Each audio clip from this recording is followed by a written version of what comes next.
I would hope that they would say that I taught them those deeper values as opposed to the commercial or material or worldly view of what success is.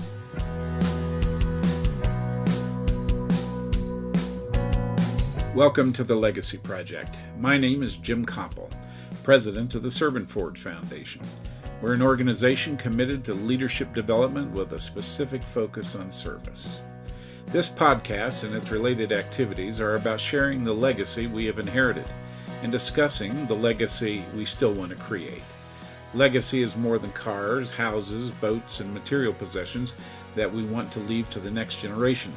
Rather, legacy is about core values and beliefs that we inherited from a previous generation. They are the values that shaped us and defined us. Legacy is also about the values we develop or create that can be passed on or shared with the next generation. We will interview people from various backgrounds and walks of life. Some are famous, some, well, maybe not so famous, and others are simply our neighbors, our friends, people who live ordinary lives doing extraordinary things. Become part of this project by being intentional about legacy, more than just memories, but principles that have guided our lives and shaped our decisions. What is the legacy you choose to create? That's what we want to discover. Today we're talking with Kevin Ulmet. He is the senior pastor at the Nashville First Church of the Nazarene. He has been a good friend and a collaborator of ours in our work in Kenya, and he has a great history as well. Kevin, thanks for being a part of this. And it's a privilege and honor, Jim.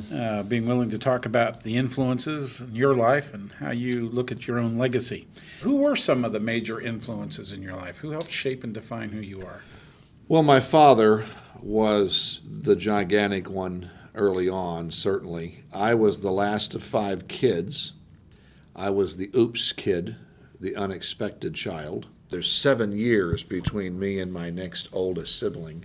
The beauty of all of that was that I had my parents alone during my adolescence, and therefore I had a very different adolescent experience than my siblings. Number one, it was different because I was alone with my parents, and so I didn't have to vie for attention.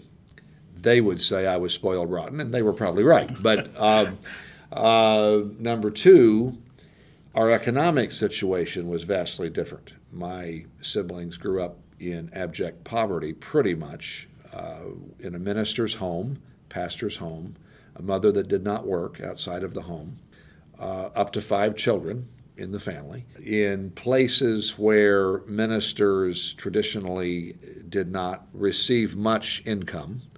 And we had a father who believed in, at the very minimum, tithing well beyond 10% of your gross income to the kingdom, but then would do little things on top of that, like, for example, a whole week's salary at Thanksgiving for missions, another week's salary at Easter for missions, on top of, the tithing.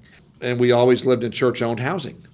In fact, it's interesting, it occurred to me a few years ago, Jim, that every piece of clothing I've ever worn, every meal I've ever eaten, every experience really I ever had, like on a vacation or anything like that, every car I've ever owned, every gallon of gas I've purchased, in my entire life, from birth to now, at age 59, was either directly or indirectly provided by the faithfulness and generosity of God's people. That's a startling thing to think about. It's a startling thing to think about. And that was our legacy. My dad was a minister over 40 years, gave himself to the work of the kingdom. I watched him live out the life he preached. I saw his priorities and his values.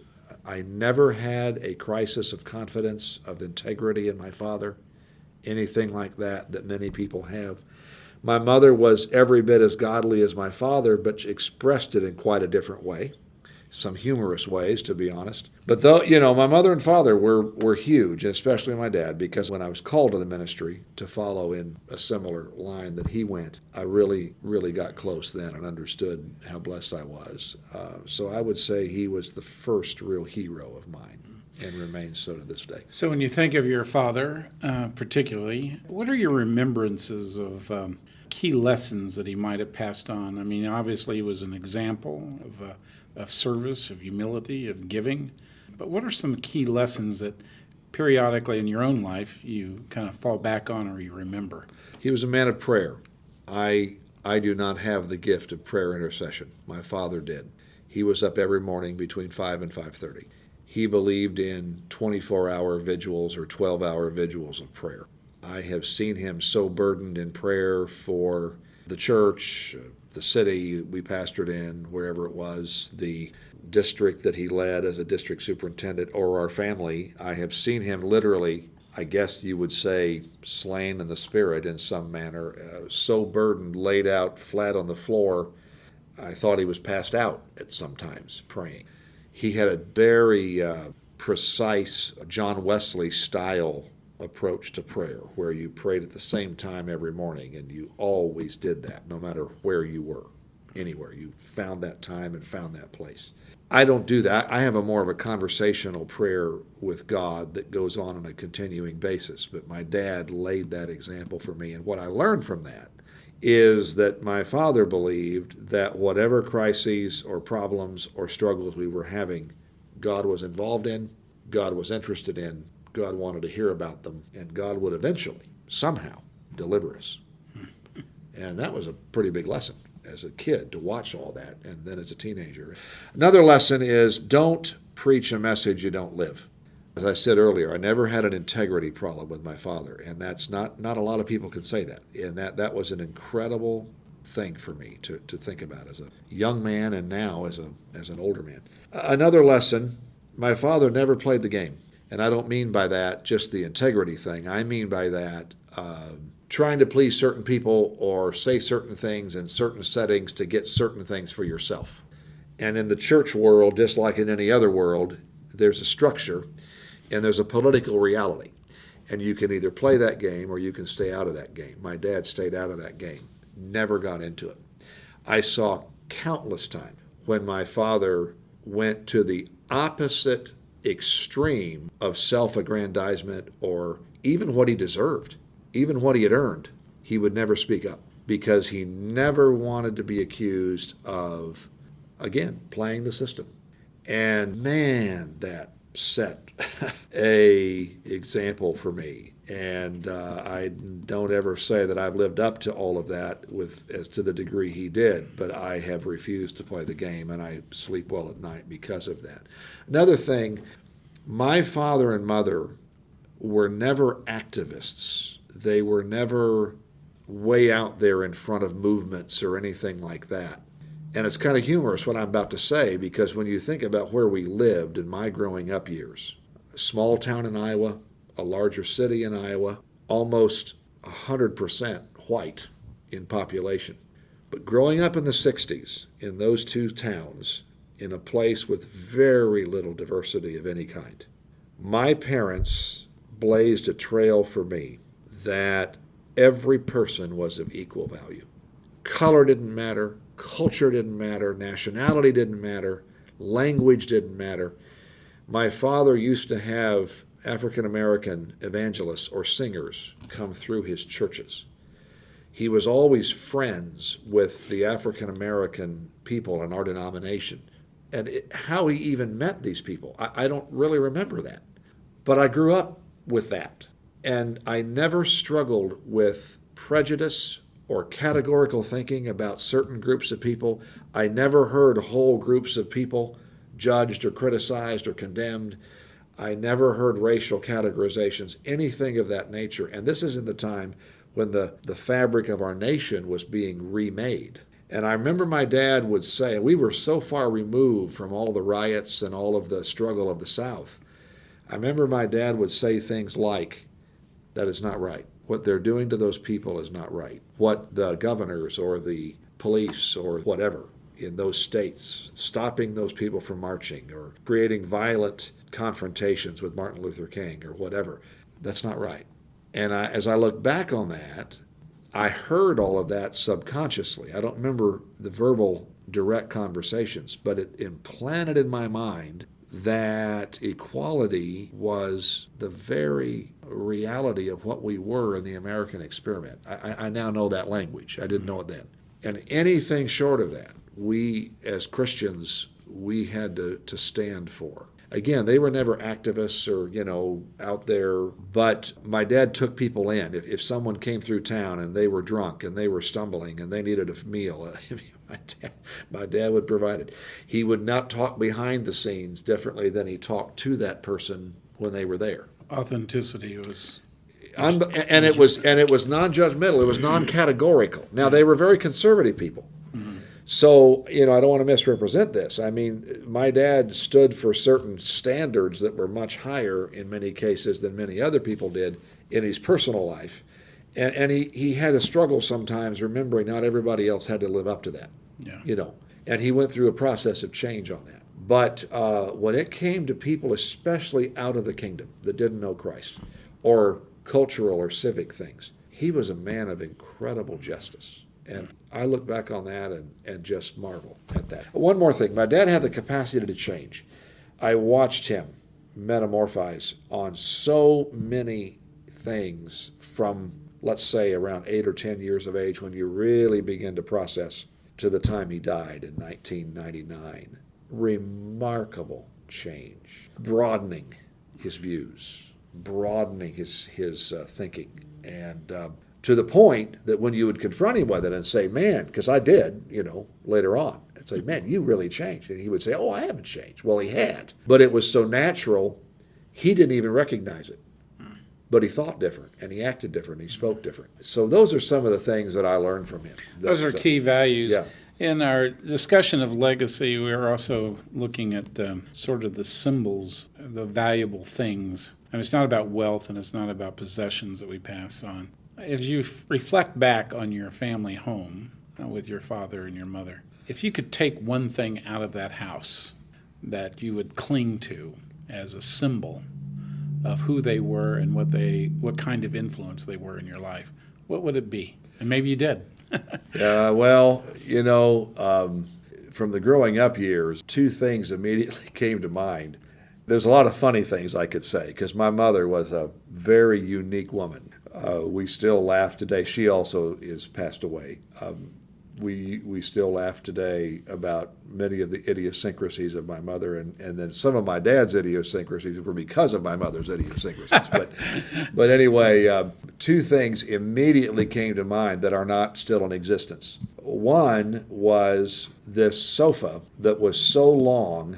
I've never seen a sofa that long. I mean, these sectionals they have today, I guess, are probably that long or more, but they usually have angles. Mm-hmm. This was just one long rectangle. And it was one massive piece of furniture. And if my memory is correct, we had more than one of those in those years. They tended to last a long time. They could seat 6-8 people. And in family gatherings or holidays or those kinds of things, my memory is as many people as possible getting on that sofa. My mother was very fussy about maintaining cleanliness and sanitation in the home, and I remember her still brushing the fabric to make sure it didn't look too worn, and those kind of things. That sofa became the center of so many conversations and fun memories. I think I remember a time when she had that plastic bubble stuff that you used to put to protect the fabric, and that used to drive us crazy. But it was just one of those idiosyncrasies. So that's one. It was kind of the centerpiece and the focus of our family gatherings. The other one is the massive console stereo we had in the living room. Now, here's why that's so significant. First of all, that was probably the most expensive, other than the sofa, piece of furniture we had in our house. And it was one of those big ones, the two big speakers, one on each end, and then the big record player in the middle, and radio and tuner and all of that. I mean, this thing was massive. Solid wood, of course, and all that. They spent some money on that.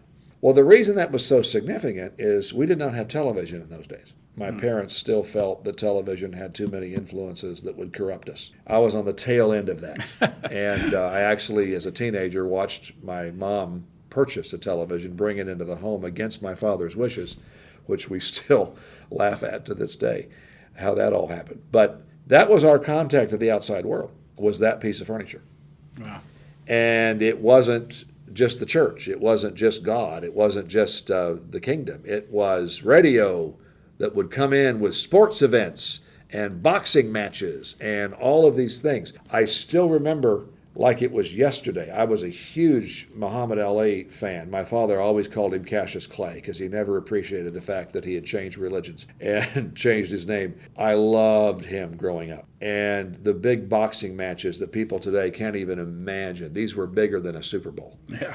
And I remember the Thrilla in Manila. I remember the fight in Zaire. I remember Ali fighting Joe Frazier and George Foreman. We would get the mutual broadcasting system round by round summaries. If you remember, those only came after they had actually fought that round because the pay-per-view folks were getting the actual fight. Right. We couldn't do that. So we had to get those mutual summaries. We would tune in those radio stations and turn it all the way up. And my brother would get down, he had come home like from college or somewhere, and he would get down on one side, and I'd get down on the other. We'd have our ear pressed against those massive speakers. And when Ali was winning all those fights, my brother was a fan of the other two, Frazier and Foreman. And I would run around the house screaming because Ali had won again, and my dad rejoiced, and my brother was frustrated. But it was so funny. Yeah, that's stereo. And then, of course, our records we played, we had a huge collection of vinyl, mostly Christian, of course. Mm-hmm. That piece of furniture became what later would become television, of course. Yeah. It was our connection, Yeah. Those are the two things that immediately popped into my mind.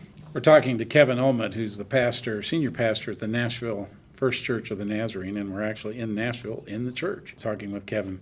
Kevin, we all talk about the legacies that we want to leave behind once we take out the cars, the houses, and material possessions. How many children do you have? 3 girls. 3 girls. So what is a legacy you want to leave them? I've thought about that a lot lately. I'm 59 years old now, and my daughters are about 4 years apart, ranging in age from 33 or so down to 25 or 24, right in there, that range. Very strong-willed women. Each of them extremely strong in their approach to life and very different from each other, which is fascinating. I can't imagine where they got their strong will from. That's kind of humorous. They have been such a joy to parent, and we are closer today. My wife and I think, would both say this. We are closer today to our daughters as adults than we ever have been in their lives. We have a family text stream between the 3 girls and Karen and I that will grow quite often to over 100 texts a day. And those texts will range from everything from very personal situations. If you can imagine 4 women on that stream and 1 man, sometimes it's thoroughly embarrassing, frankly, what is being discussed of a feminine nature, all the way to huge moral and religious and political events and concepts. Everything from parenting approaches and philosophies to personal health and well-being kinds of things. And these topics are debated on text on a daily basis. It's an incredible thing. If we don't talk to each of our girls in the course of 24 hours, besides the texts, it's a little unusual. I find that an amazingly fulfilling thing, that we have that kind of relationship. In fact, there are some times I have to remind my girls, I do have a job to do, and we do have sleep and all those things to receive. We communicate a lot. The legacy that I would want them to be left with. It's interesting, I'm doing financial planning right now for my retirement. So again, these things have come up. I want them to know and love God first and foremost. And it doesn't have to be in the exact same way that I did. That's been hard for me to come to over all of these years of parenting.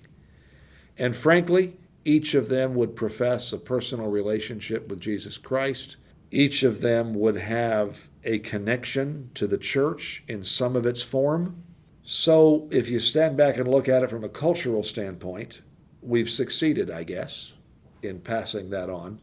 But each of them sees church and sees their relationship with God very uniquely. And they are collectively and individually vastly different than my wife and I would have aligned for them. So to watch them each work out their own salvation, their own walk with God, has been extremely fulfilling. That would be my first and foremost goal. I think, secondly, I would want them to say that they believed they were loved. And I wouldn't want to put those words in their mouth. I would want those to be words that they would say. One of the most rewarding things we have in this communication that we have with our girls is, as they are now becoming parents, they are talking among themselves, and we get to peek in to how blessed they have been to know that they had parents that loved them and parents who stayed together in a home that was stable, and the things that we set out for them to experience that they now talk about that they were so blessed to experience. Those are incredibly rewarding moments for us, and they say those things frequently. And as they're thinking about their own families and how they're going to structure their own raising of kids, to hear them now say, were we as bad as other things we're seeing in other people's families or other kids, or, the way kids are today? Were we like that? And we get to say, well, yeah, a little bit. And they say, and yet you put up with that. You were so patient with us. I mean, little things like that. I think to know they were loved is huge to me, just huge. So to love God, to know they were loved by us. And I think, thirdly, we would have prayed, and we did pray, that they would each find committed marriage relationship. Again, not with men that necessarily followed everything we taught them, but men who loved and respected them, and men who loved God in their own way. And that prayer was answered. And we love our sons-in-laws. And again, they are as vastly different as three men could ever be. The legacy I would want to leave there is that they would know we respected and loved their spouses. That's so critical to me. And then now we have 2 grandkids that we got on a package deal, which was kind of special. Mm-hmm. And we're about to get 2 new grandkids naturally born, and 2 of our daughters, and just in the next few weeks. I'm having to rethink everything. Now I'm going to be not just step-grandfather, but a natural-born grandfather now. And I got to rethink everything now, my priorities. One of the things I've said publicly in my pulpit here where I preach, I will not be a bad grandfather. I can't be. I can't take that risk. I'm not sure what all that means yet. I've tried to learn with the 2 grandkids we have by my daughter's marriage, but as these young babies are being born, I'm really thinking that through. What's that mean? It changes our travel plans. It changes our vacation plans. It changes our days away. It changes our holiday plans. I mean, everything is upheaval now with that. I would want them to know we love their kids like we love them. Grandkids change everything. Yeah. I remember when my first grandchild was born, I made the statement, well, great, I'll take him sailing. We'll love on him and all that, but it's not going to really change my schedule, my life. And now they have me. All 19 of them have me wrapped around their little fingers. Yeah, so absolutely. That changes everything. I can't, yeah. So let me, it's interesting. We're doing this interview in a week that's very poignant in this country. President George H.W. Bush passed away. Yeah. And in an interview with George H.W. Bush, his granddaughter was interviewing him, and she asked the question about what kind of legacy that he wanted to leave behind. And he said, I hate the L word. I'll let historians worry about my legacy. And so, somewhat in that same spirit, I want to ask a question, and I'll use sort of the context of Stephen Covey's 7 Habits of Highly Effective People. And the second habit, he talks about living with the end in mind, and he challenges us to think about attending our own funeral and what would people say about us. What would people say about the legacy of Kevin Ulmet? Ooh, I kind of like George H.W.'s answer. I would hope that they would say that I taught them and they lived those principles I just mentioned. Love God. They were loved by us. You notice there was no material standard in any of those things. I would hope that they would say that I taught them those deeper values as opposed to the commercial or material or worldly view of what success is. And if they're successful in this world's standards and in this world's view, hey, to God be the glory. I think that's something to celebrate. But I would hope they would say that my legacy was to teach them those deeper and greater principles than that. To be true to what you know is right. I hope they would say I was. I hope they would say that I did not let them down. just like my parents did not let me down in my expectations, that I did not create an integrity crisis for them. I hope they would say that. I think, too, I hope they would say that I love their mother and I respected her, that our marriage was exemplary, that we set a model and an example by the way we treated each other, both in front of them and what they could see that we had done privately, that was sincere and authentic and loving and deep and real. I think they'll be able to say that, and I hope so. And where I did do some things wrong or messed up some things or didn't behave in the best manner in terms of my spirit or attitude, I hope they would say that I was willing to overcome that and make up for that, because none of us are perfect. It's all that relational stuff to me. That to me is the legacy.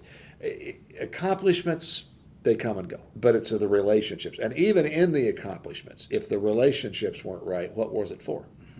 A couple of years ago, a popular movie, romantic comedy really, called Leap Year was released. And there's an exchange, and it takes place in Ireland, of all places, and there's an exchange between an Irish man and a woman who is in Ireland, and she's contemplating, because it is leap year, proposing to her fiancé. And she's being challenged to think about what's important or valuable in her life.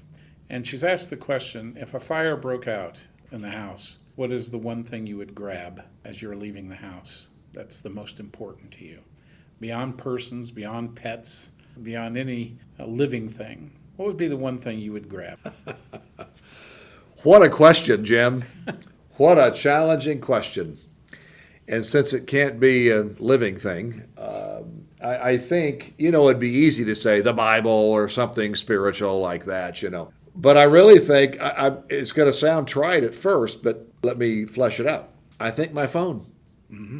And here's why. My phone is my diary in the sense that it chronicles everywhere I've been, everything I've done, every person I've met with, every place I have yet to go. If I lose that, or if it goes blank, brother, I'm in big time trouble, okay? The other thing is, it's my link connectionally and relationally to hundreds of people that are valuable and important to me. If I lose that, I lose my connection to those people, including my family. And not just to make this spiritual, but that's where I usually read the Bible. That's where I meditate on spiritual things. This may sound funny, but I have received more thought-provoking, philosophical, spiritual, challenging things from Twitter than about anywhere else. If I can't get to Twitter, I can't hear not only what somebody's saying today, but what somebody said 50 or 100 years ago that keeps repeating. One of the tweets that I nearly always retweet is a C.S. Lewis tweet that will come from his organization, or a Henry Nouwen quote, or people like that, of that caliber. A.W. Tozer. So it's not just scripture, it's people who have thought and lived a long time ago.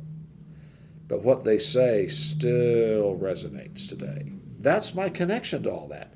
I think I'd want my phone before my wallet. Mm-hmm. The instinct is to say my wallet, but no, I think it's my phone. Well, that's several people in these interviews have said their phone, and that was the best explanation for wanting to grab a phone. I guess my follow-up question to that is, in my family, I have two brothers and two sisters, and the older my parents got, we sort of joked, we would tag things in the house that we wanted. And then the joke became, especially with my two sisters, my brothers and I would go in and remove their tags and put our tags on their tags. And so it was more humorous than not. But in your house, in terms of your legacy, what would your children tag? What would they want? Well, it's interesting. I sort of say we're not like most people, but we're like more and more people are becoming. We have now downsized already in our late 50s. We didn't wait till we were 65 or 70 to do that. We've already made the move from the single-family house to the townhouse. We've already made the move from the big storage attic to very little storage. So in the course of doing that, we had to get rid of so much stuff. Our kids already distributed the things that some of them thought were significant and important that we saved for them in this last move, which we hope was our last move ever. And I'm already planning the stair lift to our second floor of our townhouse when we get to the place we can't climb the stairs. I've already told Karen we're not moving again. We'll put the stair lift in first. You know those commercials where they talk about how easy they are to install. So I don't know that we have things. I think probably what the kids would want the most are the pictures, maybe our wedding picture album, and the unique pictures that my wife has created, the groupings around the house of their lives and their families, their relationships. Probably they would want those more than any other one thing, because again, we got rid of so many of the things that didn't seem real necessary. I think probably that's what the pictures would probably be the thing, because that's kind of the chronicle of our lives. Yeah. Yeah. So legacy is not just about the past, and this podcast really is to get us to think about the values that have influenced us, shaped us, and the values that we want to pass on to the next generation. You're 59 years old. Mm-hmm. What legacy do you still want to create? I want my kids to say, and this is one of the things we're really grappling with right now, with both my wife and I working still full time. I want my kids to say we were there. I think about our grandkids coming. I want our grandkids to say we were there.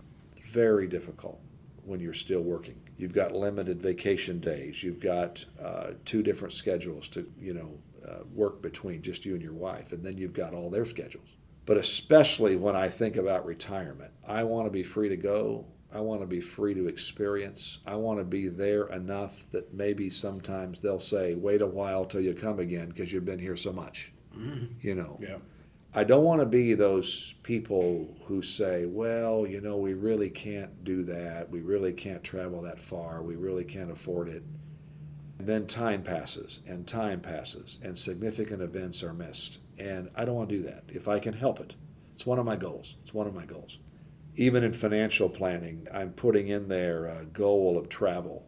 And some of it's personal, yes, but a lot of it's to be with wherever our kids are and our grandkids. I want to do that in those years. And you can't control this. I'm a minister. I've been doing this almost 40 years myself now.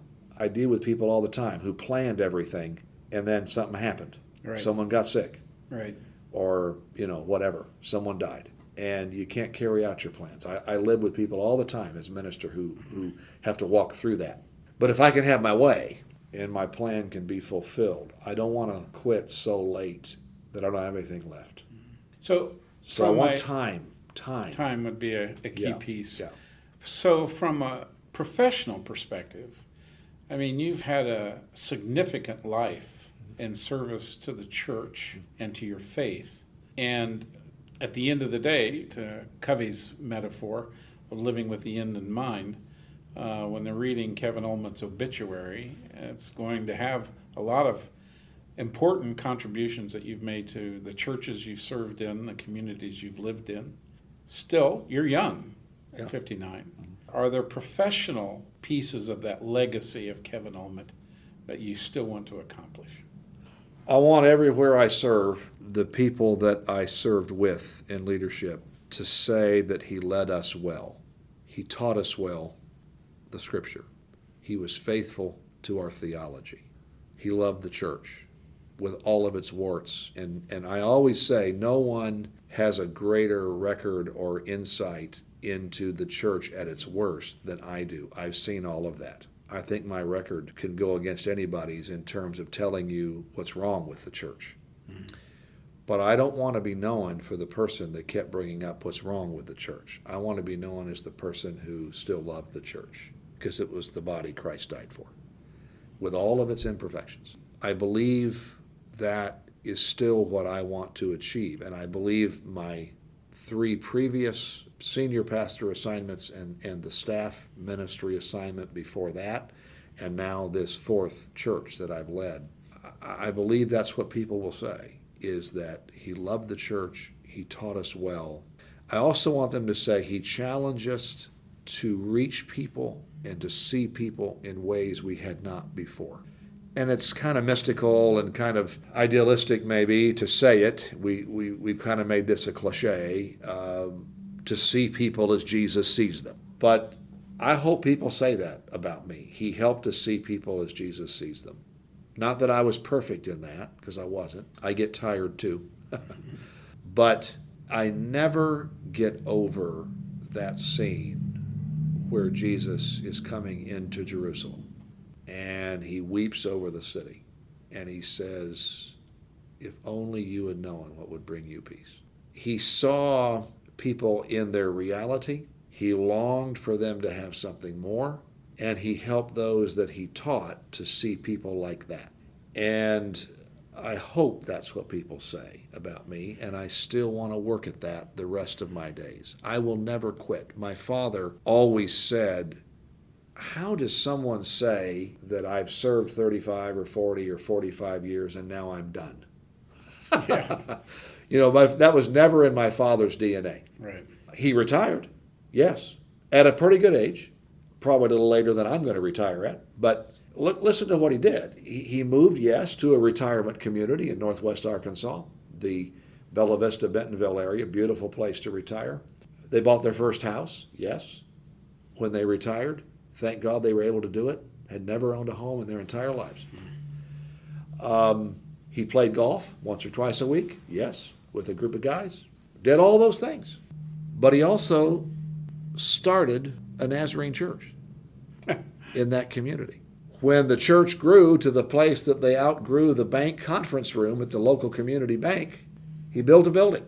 And he was the superintendent of the building project in retirement. And when they couldn't afford a pastor, guess who most of the time the pastor was? My father. And then when they finally could afford a pastor and they brought people in, guess who was the interim pastor when they would have a vacancy? My father, most of the time. And he died at 82 of a brain aneurysm on a Saturday morning in the church office. We always said he would die in the pulpit. He almost did. He had that aneurysm folding the church bulletins for Sunday morning. Wow. I marvel at that, looking back at that. That's a huge memory. Yeah. Defining. He never woke up. They had to take him to a hospital a ways away, and he lived 4 more hours, but he never regained consciousness and was gone. To our knowledge, probably never experienced any pain. But at his funeral, we took a family picture around the open casket, all the generations. And the funeral director, who was a multi-generational funeral director there in that town, was just aghast. So when we got done with the picture, and whenever we take family pictures, people are always messing around and, goosing each other and the whole thing. And that went on there as well. And around this open casket, if you can imagine. And I went back, and the funeral director was just kind of shaken. And he said, I've been in this business all my life. He said, I've never seen what I just saw. I said, what was that? He said, well, a family taking a family photo around an open casket with the body in it. He said, that's just not normal. And I said, all I can tell you is, I said, number one, we're not normal. But I said, secondly, most of us are involved in ministry in some level. And I said, we really believe, and he really believed what he preached. This is not our Father. This is the earthly representation of who he was. But I said, we know he's not here. He is in the place that he had lived his entire life to inherit. And I said, this is a huge celebration for us. No, we weren't ready for it. No, we had no warning. No, he was healthy as a rock and, was gone in 4 hours. But we are in a giddy, I said, we're almost in a giddy mood because he's gotten there ahead of us. That's kind of what I'm thinking in my retirement. I will serve somehow the kingdom. It may be in a completely different approach or way than I did in my professional career life, but I will never leave serving people and ministering. I'll be in some form or fashion involved in that. I just don't need to do it under a time schedule like I have now. I will say this, a few years ago, I went back and I had heard somebody make a comment about something in their ministry, and I thought, I'm going to go check mine. And I don't say this in any way to brag or to bring attention to myself. It's not about that. But it was incredibly revealing to me when I went back and I went through all of my annual pastor's reports across the years. And I have had the personal privilege, Jim, of bringing over 1,000 people into their first membership in the Church of the Nazarene. Over 1,000 people. That just kind of overwhelmed me. Yeah. When I added that all up. And I have taught all the membership classes, and I've personally shaken the hands of the new members, And to realize that kind of number was astonishing even to me. I had no idea. Because, you just do what you do. Right. And you don't ever stop and think about what it's all adding up to. When I look back on that now and I realize that over 1,000 people, that means I had some level. And again, church membership is not the goal. The goal is kingdom membership. Right. The goal is eternal life. Right. But church membership, especially when you have not a background in that denomination and you're coming in as a new member of the Nazarene Church, the church that I serve, there was relationships there. There was influence there. There was ministry there. There was conversions there. There was spiritual discipleship and growth there. There was teaching and preaching there and discipling into a deeper walk with God and into their own areas of discovering their spiritual gifts and ministry. And you just think about that. You think about 1,000 people, now well beyond that you've influenced. To God be all the glory for that. But it has been incredible to look back on it. And maybe that's one of the legacies, that enough people would say, yeah, he loved me as a pastor. He reached out to me as a person. He met me where I was in my life at the right time. He had an influence on me. And I guess ultimately the legacy I want to leave, and it's a phrase that I live by, I still want to do a lot more with it in the years I have left.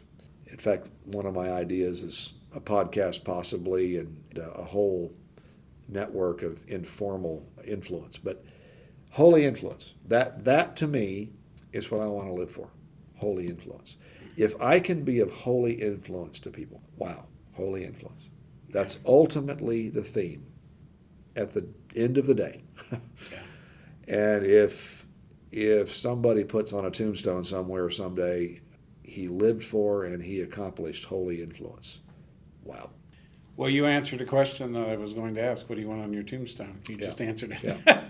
And that's very significant. I appreciate you taking the time. This was powerful, and to hear what has influenced you and how you have influenced your children, and the legacy that you'll be known for, that you hope to create and have created in your ministry and your life. We've been talking with Kevin Ulmet, who's the pastor of the Nashville First Church of the Nazarene in Nashville, Tennessee.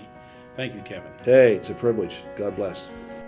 To find out more information about this conversation and other Legacy podcast episodes, go to servantforge.org.